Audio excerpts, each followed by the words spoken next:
Bonjour et bienvenue. On retrouve notre invité Émilie Halal. Bonjour. Bonjour. Dans Palisa cette semaine, donc on se retrouve ce mardi, puisqu'hier c'était lundi de Pâques. On était occupé à faire notre pucena ou merende, là, selon l'endroit où on se trouve. Alors, on va faire un Palisa un peu particulier, Michel, puisque on avait déjà fait un Palisa avec vous. Vous nous racontiez votre enfance, votre adolescence et votre vie d'aujourd'hui. Mais on va faire des instants choisis sur votre vie, justement, avec des coups de projecteur sur certains moments de votre carrière, certains moments particuliers. Euh, de quoi on parle aujourd'hui? Alors, on parle. Moi, je suis rentré après l'école de journalisme en 1967 à la télévision. Il y avait une seule chaîne. Et on travaillait à l'époque sur un matériau qui était très différent de la télévision d'aujourd'hui. C'était du film, de la pellicule, c'était en noir et blanc. Les reportages qu'on faisait, on les faisait avec une caméra à film, 16 mm, en noir et blanc, et muet. Il n'y avait même pas de son à l'époque. Le son était fait un peu post-synchronisé par les ingénieurs du son.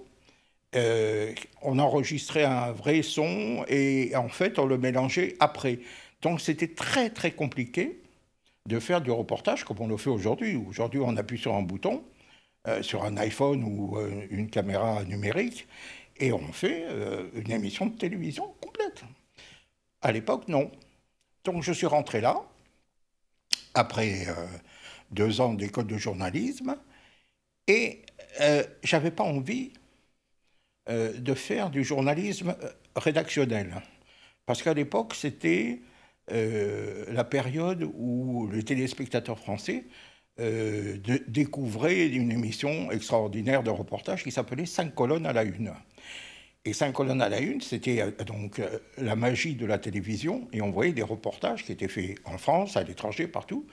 Mais ce qui était important, c'était l'image. Et c'est pour ça que j'ai eu envie plutôt de faire du journalisme d'image. Aujourd'hui, d'ailleurs, on appelle les reporters caméramens, on les appelle les journalistes reporters d'image, les JRI. Et donc, je me suis retrouvé là, mais je n'ai jamais appris, parce qu'à l'époque, il n'y avait pas d'école pour ça, je n'ai jamais appris à me servir d'une caméra.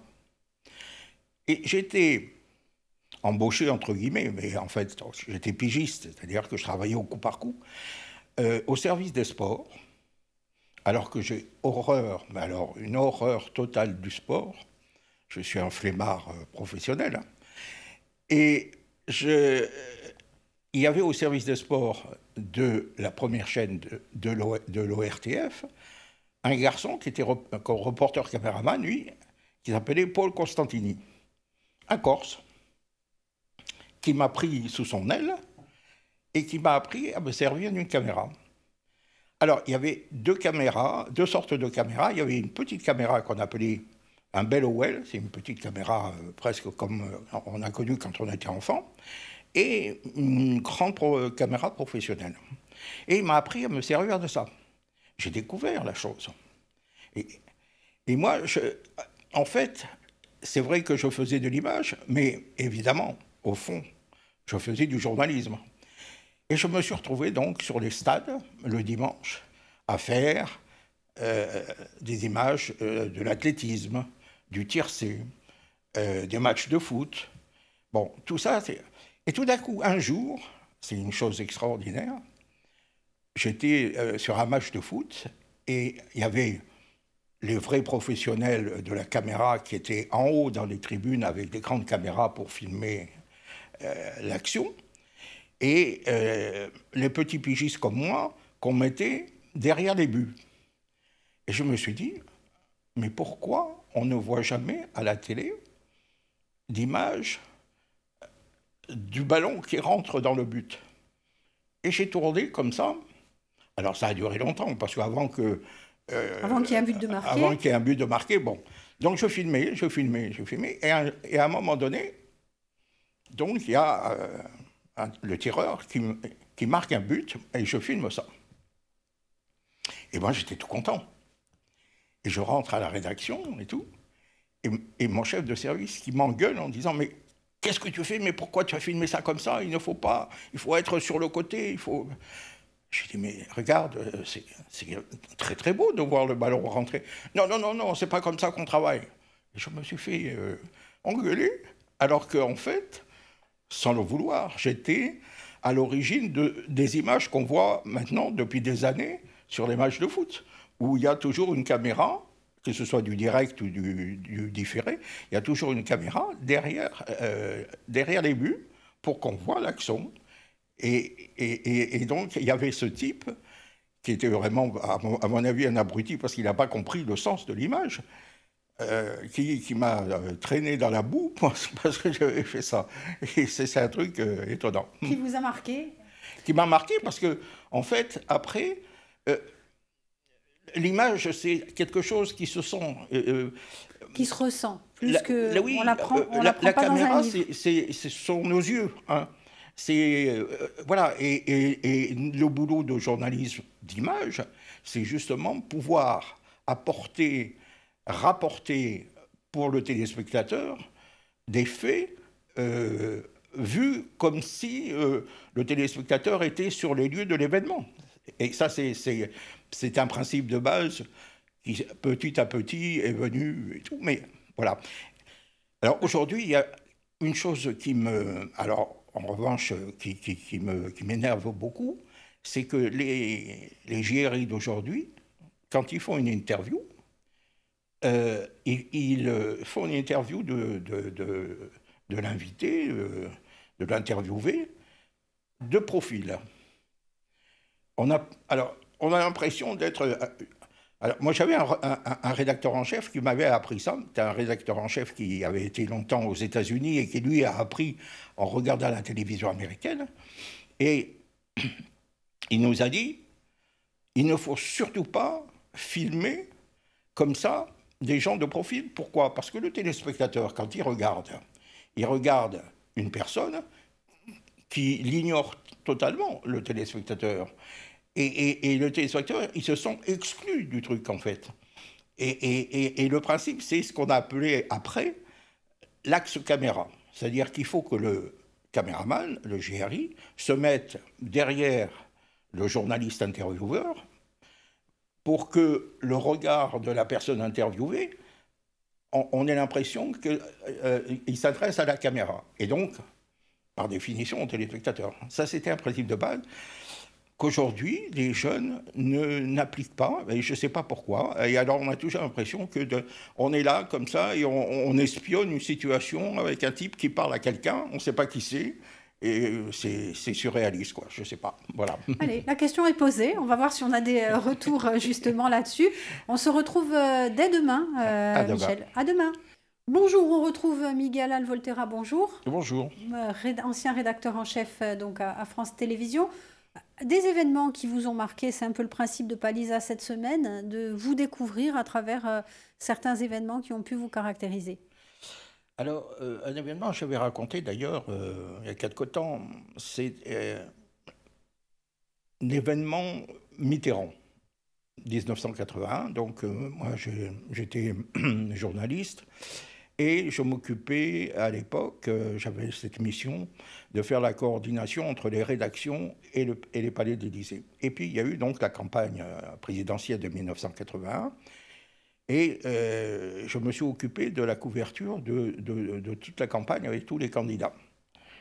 Et tout d'un coup, j'ai découvert, parce que je ne connaissais pas bien politiquement, comme beaucoup d'ailleurs, j'ai découvert un personnage extraordinaire, François Mitterrand, qui était à la fois un orateur extraordinaire, mais un être humain qui, avec tout son talent, toute sa maestria politique et tout ça, était en fait comme un petit enfant, très timide, et qui avait peur de toute l'évolution moderne, comme la télévision et tout ça. Il avait une attitude de recul en fait, envers la télévision. Et quand un jour, on avait fait une émission qui a été ratée d'ailleurs, de janvier 1983 où on était invité à Latch pour faire l'émission et que l'émission s'est plantée parce qu'on avait un problème technique que j'avais raconté. On s'est retrouvés, nous les journalistes, en face de Mitterrand, dans son bureau. Et il était très content, comme un garçon qui avait échappé à l'interrogation au tableau de la récitation. Il était beaucoup plus content qu'énervé. Alors, il était énervé parce qu'il y avait cette... cette injure à la fonction présidentielle d'une émission ratée par la télévision. Mais il était très content parce qu'il avait échappé à ça. Et en fait, on s'est retrouvés donc, dans son bureau avec Pierre Lescure, Albert Duroy, Paul Amar, et il nous a offert à boire, il nous a raconté des histoires, et j'ai découvert cet homme qui était très... comment dire? Alors, on a toujours traité de sphinx Mitterrand. Il avait cette attitude très hautaine et tout ça, presque dédaigneuse vis-à-vis des gens. Mais en fait, c'était un bonhomme tout à fait normal et humain. Un peu comme disait François Hollande, un président normal. Mais c'était pas un président normal, c'était un homme normal. Et il avait cette culture, cette chose extraordinaire. Et moi, pendant donc 2 septennats, j'ai vécu pratiquement tout le temps avec lui. J'étais à l'Élysée tout le temps. J'ai fait tous les voyages avec lui. Et je me suis retrouvé un jour dans le Concorde. J'étais le seul pratiquement journaliste à avoir droit de voyager dans l'avion du président. Et il est venu donc me voir, parce que le Concorde, à l'époque, en 83, 84, c'était quelque chose de pas ordinaire, hein, de voyager dans le Concorde. Et il est venu, il a discuté avec moi, comme si j'étais un familier, parce que, je ne sais pas, on avait un rapport, depuis cette affaire de Latch, de l'émission Plantée, là, et on avait un rapport, il m'était presque reconnaissant d'avoir sauvé l'affaire, hein, d'avoir sauvé l'émission. Il savait, on lui a dit après que c'était moi qui étais allé chercher les gendarmes et tout ça pour trouver une grue. Mais il ne m'a jamais prouvé personnellement, hein, à part dans certaines attitudes, comme celle de venir discuter avec moi pendant le voyage dans le Concorde. Et j'ai été très surpris, parce que même si j'étais un journaliste relativement aguerri et tout ça, j'étais assez impressionné par le personnage qui était merveilleux. Et beaucoup de ces détracteurs politiques, je ne sais pas s'ils ont réalisé la véritable personnalité de cet individu. Et c'est dommage qu'aujourd'hui, je fais un peu de politique, on n'ait pas un président de cette extraordinaire puissance et intelligence et humanité. Humanité, c'est un mot très important. Quand on connaît Mitterrand, on ne sait pas ça. Merci beaucoup, Miguel. À demain. Bonjour et bienvenue. On découvre la personnalité de Miguel Alvolterra. Bonjour. Bonjour. À travers certains événements, ancien journaliste et rédacteur en chef à France Télévisions, vous nous parliez hier de ce lien particulier avec François Mitterrand. Il y a eu d'autres liens avec d'autres personnalités politiques. Comment est-ce qu'on arrive à rester dans l'éthique, on va dire, avec ce lien particulier avec les hommes politiques? Eh ben, il faut pas chercher à failloter, hein. Faut pas chercher à aller essayer de voir la personnalité, de lui dire ben voilà, je suis là, c'est moi, j'existe, tout ça. Il faut, à mon avis, enfin je veux dire, ça c'est mon principe au niveau du journalisme, dans son éthique totale, hein. Il faut rester à sa place. Il faut toujours être en dehors du factuel politique et donc de la personnalité qu'on a en face de soi. Il faut qu'on continue à faire son travail de journaliste. il faut aussi qu'on arrive à critiquer. Ce n'est pas parce que c'est un président ou un ministre, tout ça, que c'est un personnage extraordinaire. Ce sont des êtres humains. Hein, c'est pas, Et un jour, je me souviens d'ailleurs, je faisais un direct. Il y avait un événement très, très, très sympathique, très intéressant. On avait fait, la ville de Paris avait décidé de faire décoller des montgolfières de la place de la Concorde. C'était un truc comme ça pour un dimanche. Et je crois que le maire de Paris, à l'époque, je ne sais plus qui c'était, je ne sais pas si c'était Chirac, avait décidé de faire ça. Et on s'est retrouvé, place de la Concorde, avec une vingtaine de montgolfières qui étaient dégonflées. Hein. Mais donc, la place de la Concorde était envahie de ça. Et moi, je devais faire un direct dans le journal de 13 heures au moment où les montgolfières décollaient de la place de la Concorde. C'était une image extraordinaire, hein, donc, rarissime et extraordinaire.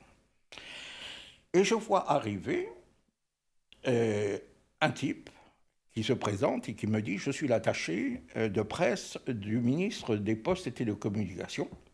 Je dis « Oui, bonjour ». Il me dit « Voilà, nous avons, les postes, une montgolfière, on va faire décoller tout ça, et ce serait bien que vous invitiez dans votre direct le ministre des Postes ». J'ai dit « Non, je ne vois pas pourquoi ». Il dit « Ben si, ce serait bien, et tout ça ». J'ai dit « Est-ce que le ministre est une montgolfière ?» Il me dit « Non, c'est un ministre ». Et je dis « Bon, ben alors, je ne vais pas l'interviewer. Merci, au revoir ». Et je l'ai envoyé balader. Et voilà, c'est-à-dire qu'il faut toujours ne pas dépasser les limites de la profession intrinsèque, hein, je veux dire, de faire son boulot. Je veux dire que quand il y a un maçon qui monte un mur dans une maison, même si c'est la maison d'un ministre, de machin, tout ça, le maçon, il va monter le mur de la même façon pour lui et pour le boulanger d'à côté. Ça, il faut rester à sa place. Le journalisme, c'est ça. Si on ne reste pas à sa place, on ne peut pas prouver, montrer, analyser la situation telle qu'elle se présente, hors tout. Et depuis certaines années, il y a des journaux qui sont des journaux politiques, en fait, et dont les journalistes sont des militants plus que des journalistes. De tous les partis, hein, je veux dire, c'est pas de gauche, de droite. Bon, aujourd'hui, il n'y a pas de journaux du Front National, mais bon. Mais on n'a pas à faire ça. Voilà. C'est mon point de vue. Hein. C'est comme ça que je vois le métier. Et il faut le protéger, ce métier. Merci, merci beaucoup. À demain. Bonjour, dernier rendez-vous de la semaine avec notre invité Miguel Al. Bonjour. Bonjour. Ancien rédacteur en chef à France Télévisions. Pour vous découvrir un petit peu plus, quel est le pire reportage que vous ayez eu à faire, le plus douloureux, on va dire?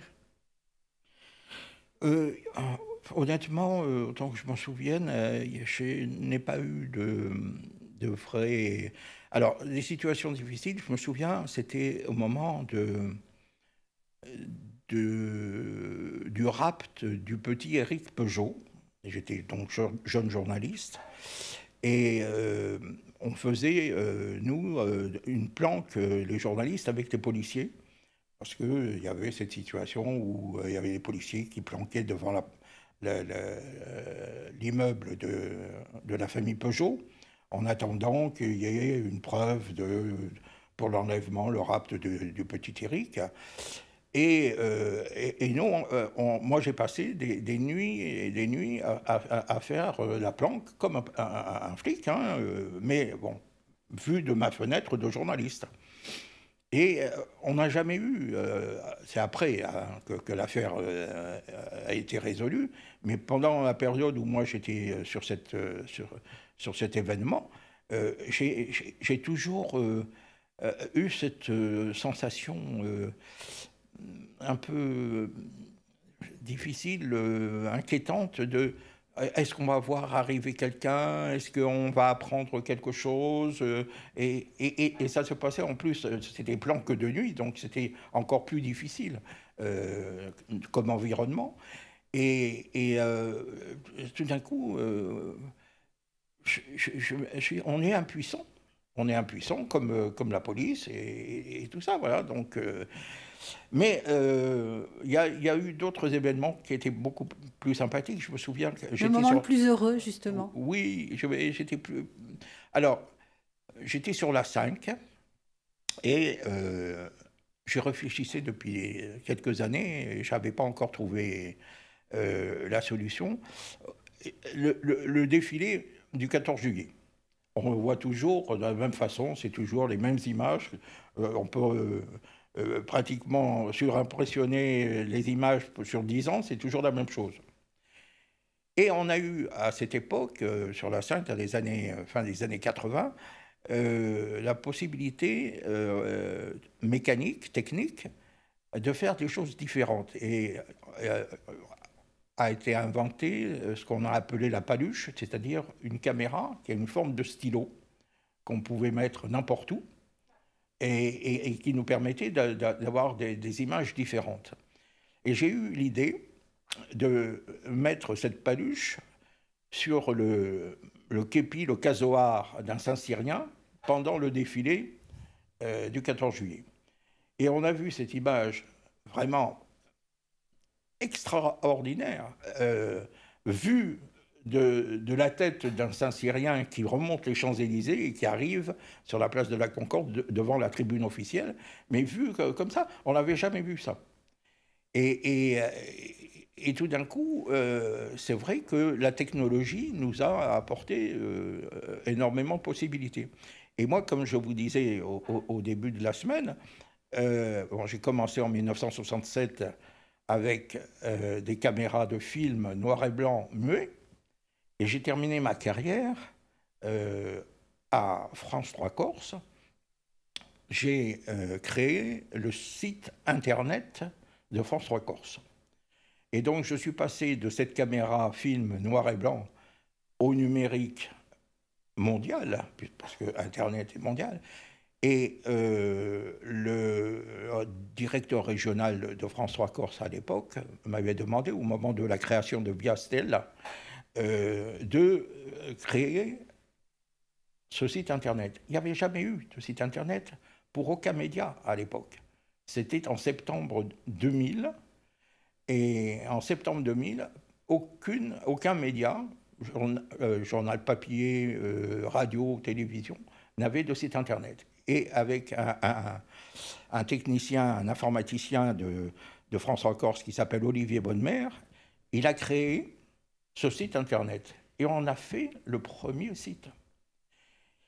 Et les gens ont découvert à la fois via Stella et la façon dont on faisait les choses. Et on m'a demandé, alors moi je n'étais pas corsophone parce qu'avec ma longue carrière de 40 ans de télévision sur le continent, en France, je ne parlais pas le corse correctement. Et donc j'ai eu quand même la volonté de faire sur ce site internet, première mouture, une page qui rapportait des événements qu'on voyait dans le journal, et de faire la même chose sur une page avec la traduction corse. Donc c'est un ami journaliste de la rédaction qui était corsophone, lui, et qui faisait la traduction. Et on a fait donc cette grande première, et personne n'a réalisé à l'époque, hein, même pas ici, ni nous. C'est après, à France 3, que tout d'un coup, ils ont découvert, ils ont créé après les sites Internet de toutes les régions. Et ils ont récupéré la chose, et ils ont transformé le site Internet façon parisienne, qui n'avait rien à voir avec ce qu'on avait fait. Et ça dénaturait complètement. Aujourd'hui, quand on veut, par exemple, aller sur le site de Via Stella et qu'on veut chercher un reportage ou enfin l'internaute qui veut essayer de retrouver un reportage, impossible. C'est tellement compliqué leur truc, alors que nous, on avait fait quelque chose de simple. Et donc, cette technologie qui est je crois, le complice naturel du journaliste. Cette technologie de la transmission, aujourd'hui informatique et numérique, est quelque chose de très important. D'ailleurs, malheureusement, sur les réseaux sociaux, il y a tellement de choses qu'on voit qui sont catastrophiques. Mais là, c'était quelque chose de bien. Voilà. En 40, 50 ans de carrière, donc je suis passé d'un truc archéologique à quelque chose de futuriste fantastique. Ça, c'était vraiment comme ça que je résume ma carrière, quoi. Merci beaucoup, merci à Miguel Al d'avoir passé cette semaine dans notre compagnie. On se retrouve très vite sur les ondes d'Alta Fréquence. À Merci, bientôt. au revoir.